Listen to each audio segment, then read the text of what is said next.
Jika kamu tidak tahan terhadap penatnya belajar, maka kamu akan menanggung bahayanya kebodohan. Ilmu itu seperti air. Jika ia tidak bergerak, maka ia akan menjadi keruh, lalu membusuk. Aku mampu berhujah dengan 10 orang berilmu, tapi aku akan kalah pada satu orang yang jahil atau bodoh, karena ia tidak tahu akan landasan ilmu. Andaikan aku ditakdirkan mampu menyuapkan ilmu kepadamu, pasti kusuapi engkau dengan ilmu. Besarnya rasa takut itu, sesuai dengan kapasitas ilmunya. Betapa aku senang jika semua ilmu yang aku ketahui dimengerti oleh semua orang. Maka dengannya aku mendapat pahala, meskipun mereka tidak memujiku. Ilmu itu bukan yang dihafal, tetapi yang memberi manfaat. Orang yang berilmu dan beradab tidak akan diam di kampung halaman. Tinggalkan negerimu, merantaulah ke negeri orang. Orang yang mengkaji ilmu faraid dan sampai pada puncaknya, maka akan tampil sebagai sosok orang yang ahli berhitung. Adapun ilmu hadis, itu akan tampak nilai keberkahan dan kebaikannya pada saat tutup usia. Adapun ilmu fikih, itu merupakan ilmu yang berlaku untuk semua kalangan baik muda maupun yang tua, karena fikih merupakan dasar dari segala ilmu. Orang yang pandai akan bertanya tentang apa yang ia ketahui dan tidak ia ketahui. Dengan menanyakan apa yang ia ketahui, maka ia akan semakin mantap. Dan dengan menanyakan apa yang belum ia ketahui, maka ia akan menjadi tahu.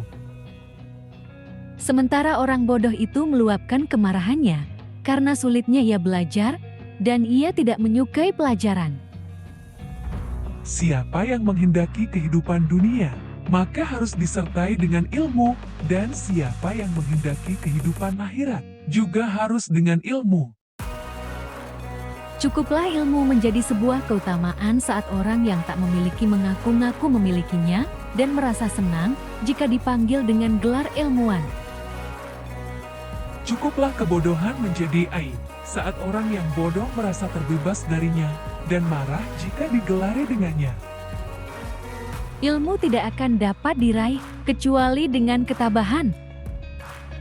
Ilmu itu adalah sesuatu yang bernilai positif, bukan yang menempel di kepala.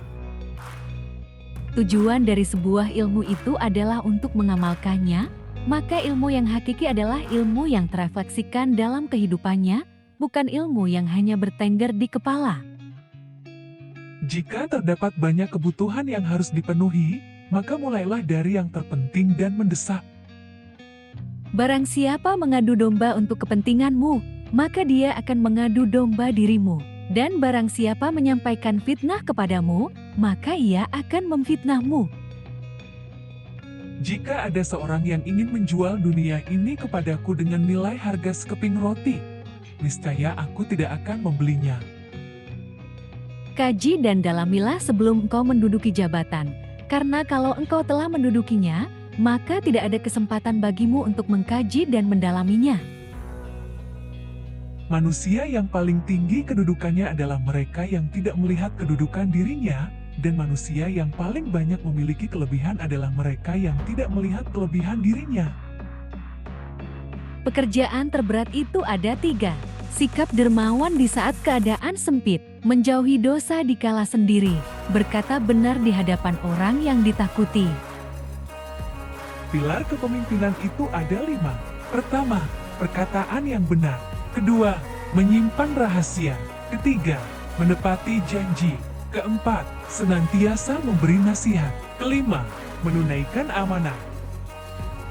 Tiada kesusahan yang kekal, tiada kegembiraan yang abadi, tiada kefakiran yang lama, tiada kemakmuran yang lestari. Sebagaimana Tuhanmu telah mencukupkan rezekimu di hari kemarin, maka jangan khawatirkan rezekimu untuk esok hari. Bumi Allah amatlah luas, namun suatu saat apabila takdir sudah datang, angkasa pun serasa sempit.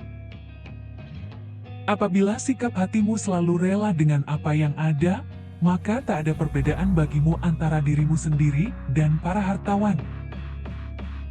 Banyak orang yang telah meninggal, tapi nama baik mereka tetap kekal. Dan banyak orang yang masih hidup, tapi seakan mereka orang mati yang tak berguna. Sebesar-besar aib atau keburukan adalah kamu mengira keburukan orang lain, sedangkan keburukan itu terdapat dalam diri kamu sendiri.